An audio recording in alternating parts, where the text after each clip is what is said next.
নমস্কার বন্ধুরা, আমি অনিন্দিতা। আমি তোমাদের আজকে জানাবো যে এবছর নীলষষ্ঠী কবে পড়েছে, কি কারণে নীলষষ্ঠী করা হয়, আর কবে থেকে এই নীলষষ্ঠী শুরু হয়েছে সেটা নিয়েও একটা বিশেষ গল্প আছে, সেটাও আমি তোমাদেরকে জানাবো। তো সমস্ত কিছু জানতে হলে ভিডিওটা স্কিপ না করে শেষ পর্যন্ত দেখতে থেকো। আর এখনও যারা আমার চ্যানেলটা সাবস্ক্রাইব করোনি তারা নিচে থাকা সাবস্ক্রাইব বাটনটা অন করে দিও, আর পাশে থাকা বেল আইকনটা অল করে দিও, তাহলে আমি যখনই নতুন নতুন ভিডিও আপলোড করব তোমরা সাথে সাথে তার নোটিফিকেশন পেয়ে যাবে। আর তার সাথে সাথে জানাবো নীল পুজোর ব্রত পালনের কি কি উপকরণ লাগে, আর কিভাবে পুজো করতে হয়, কি কি দিয়ে পুজো করতে হয়, সমস্ত কিছুই আমি জানাবো। নীলষষ্ঠী পালনের প্রথা কিভাবে শুরু হয় সেই বিষয়ে একটি ব্রতকথা পরিচিত আছে। নীলষষ্ঠী পালনের আগে সেই ব্রতকথা জেনে নিন। একদা এক অত্যন্ত ধর্মপ্রাণ ব্রাহ্মণ ও ব্রাহ্মণী ছিলেন। তারা মন দিয়ে ঈশ্বরের আরাধনা করতেন, কিন্তু তাদের সবকটি সন্তান একে একে মারা যায়। এই প্রচণ্ড আঘাতে ঈশ্বরের উপর থেকে বিশ্বাস হারিয়ে ফেললেন ব্রাহ্মণ ও ব্রাহ্মণী।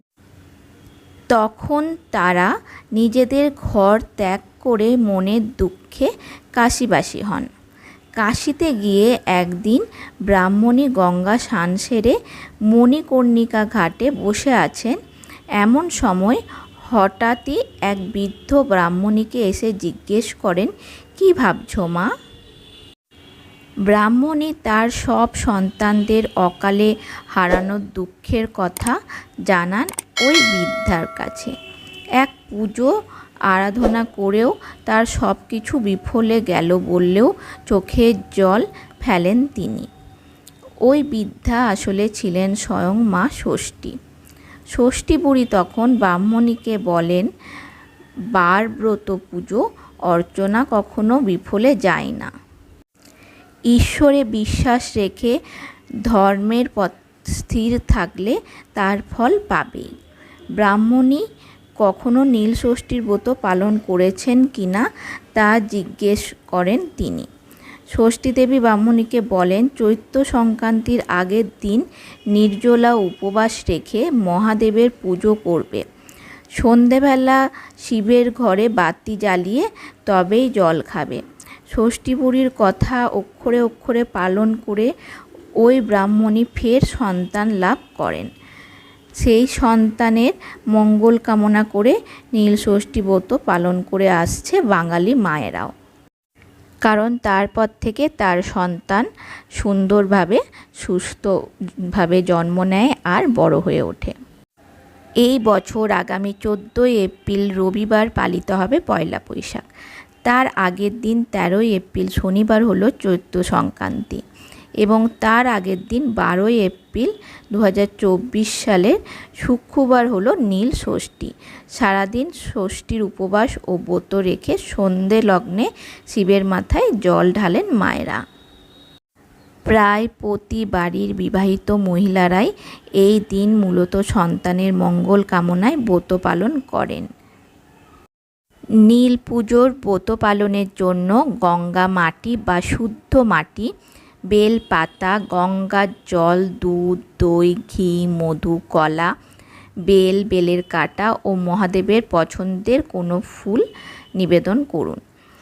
শিবের পছন্দের ফুলগুলি হলো বেলপাতা, ধুতরা, আকন্দ, অপরাজিতা, কলকে প্রভৃতি ফুল শিবের প্রিয় বলে জানা যায়।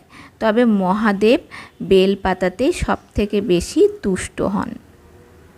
নীলের পুজোয় অবশ্যই পঞ্চামৃত দেবেন।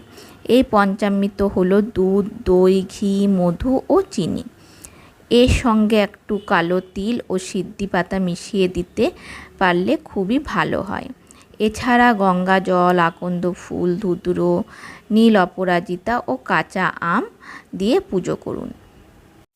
অনেকে বলে যে ছেলের মঙ্গল কামনায় শুধু নীল পুজো করে, কিন্তু সেটা সম্পূর্ণ ভুল ধারণা। ছেলে মেয়ে দুজনের মঙ্গল কামনায় সকল মায়েরা নীল পুজো করতে পারেন।